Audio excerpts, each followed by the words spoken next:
Hello, tunya hi house tour ka hin bolding a hi in ama sa pena hi pamlanga pa na ka hin bolding a hi in nom hi song le kanom ta anai vat video vin ka hin ti mo ve kap dan jong kong khip lo mai the hi in hi song le vet thei dan dana nei no vet video tan te ka inu hi thi a ki sa hi ji a abona thi a pillar ho jong thi a hi ji a hi iron house ka sa o iron house kiti in si apolang a hi in si kai khu dukan a hi in ko hi get na pat na kong tiu aban na kan vet sa din tai get ilu na hi le cha hi yaw khat chang nam ho tu na de ka kisim din cha hi pipi ki mo chi zin tem tam ta ang mi nen chi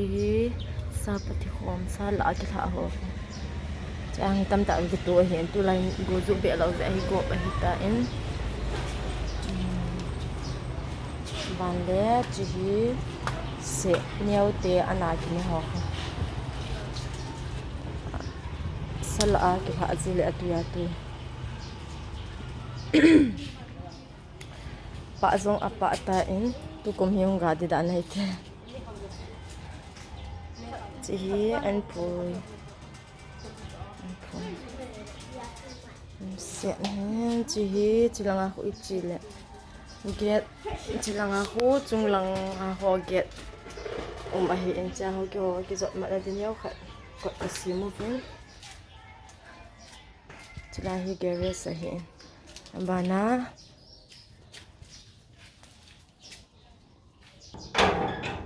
banle chilang khu a hi le ama sa jong ka in vet sa ta vin ka dukan chu a hi in chilai van ho ki sabji la hi van ho ki sabji a hi in ka in hi a chung lang dan kha a ho mi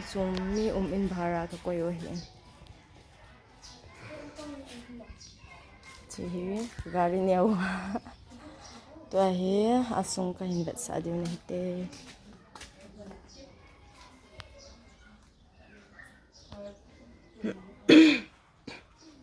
ka in hi asung i lut na hi le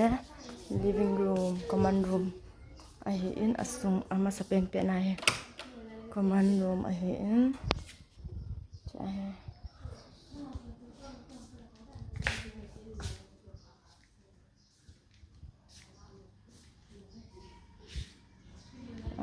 ilut na hi common room a hi in abana hi abana hi chi ai le ti a khu chilai room khat room ni room thum au min room ma sa pen hi a hi le kei ho room a hi in chila hi ka chanu i mu cha na hit ka tha hi nyaw khat na ga be sa hi chila hi room a hi attached bathroom toilet attached sa hin chiwa geyser sang ka ko vin chi no imut na hi chi changa imu hi chi a guitar alu na kom yang na ki ko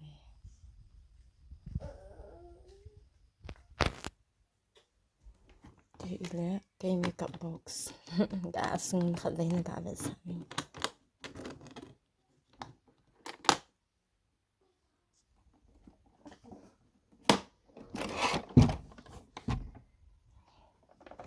makeup khama hal khat kan hi chi makeup box hi in ban de chilaya ho kaloi pa mai tha chi kartu sahin khat ni anai khat te ni wang ho hi ti a video ho kap thai hi poin ama hi gamleng thanom mi hi gamleng jing mi hi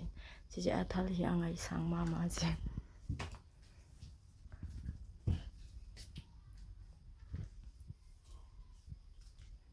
nong nhau ke ho room kap thai chan chu hin tin bana to hi le room khat chino hi kan ka cha te ki chim ji o hi na pile apu ang phale amani room a hi in chilai tu a hi wang a ong a hi in kachate kitchen si oven chilai hai now as now ne kha thim ta ve ke ho in hi room zo si a bathroom latrine attached sin ka ki ball oven anup na ta hi in chi anum le zingin tilai zong attached chi ka selisa anai mudo time bana chilang a hi room khanam na lain chilang room zong toilet bathroom attached hi chilang zong hi room ong a hi in nawin avan ho ki khain tula tu dinga chu di ka umpo vin ai wanga in langa apile pu apanial dia ong phale ama ho na si hi to hi chulanga hi public toilet ti di public toilet khai ka koi ke do vin chulanga hi bana chivahin brass basin a umen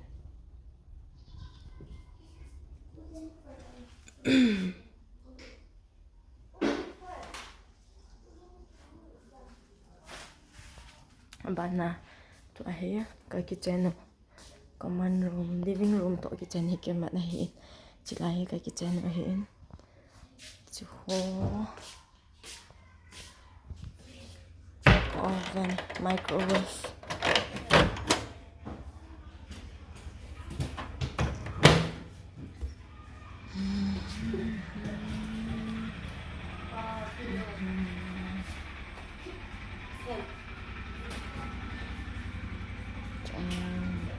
wash basin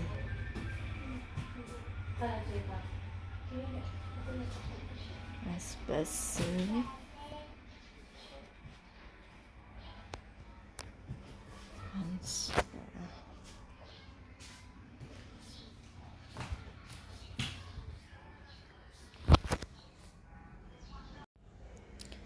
to ahi in chunglang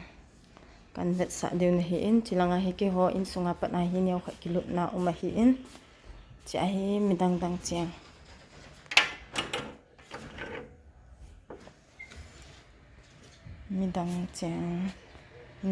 insan ka koi a hi in chi aget no achum a hi aget no ke ho ato chum chuma ka pi o hi in nana in la in chu ka hi te hi ki zot mat na thai na hi kot hat ka si mo ban to hi chunglang ga bet haute chunglang ban bana kan bet sa deu ai wanga in chunglang ho chumi chum cheng a hi sia hai ta ami in sung ho chu kan bet sa do lo deu na hi bana cha hi tui syntax so chi ban ka koi o hi in cha ko na hi tui pipe chi su a cho hi ka ke man cha o ka za o hi in chung langa hi in ni cheng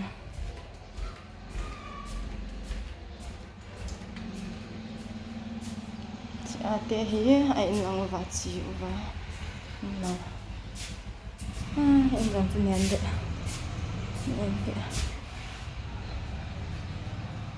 long si over here kia thing lâu niệm địa side left lang side de no he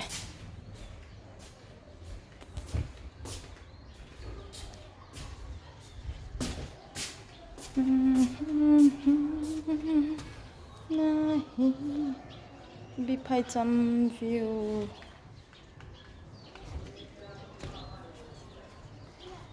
nama nom he chung hapa nai wo chi ho bi phai cham church office so in how in to nai cha he in anoi na ha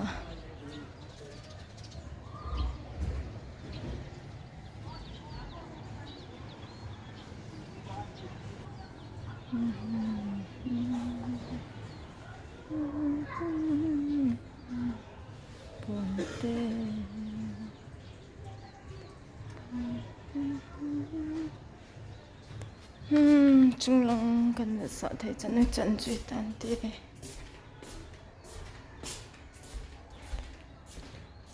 cũng kịp tàu thính thiên 팔랑 오빤 kumpunte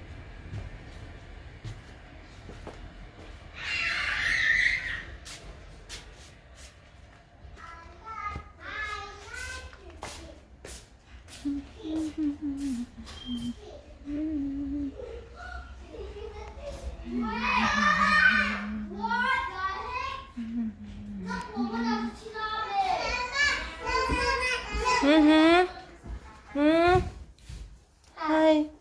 Jelisa. Hello guys, my name is Sana. Welcome to the channel. 나온 길에 했다 봐. 와, 너무 팀해.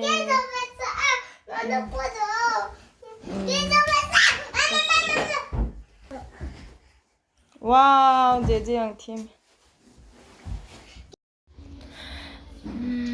Tunya house tour ka himbol thai chan hi chan chu hi ta hin tin a chai chan ai na vet pi zo si na chung chi wa ka ki pa e bye bye.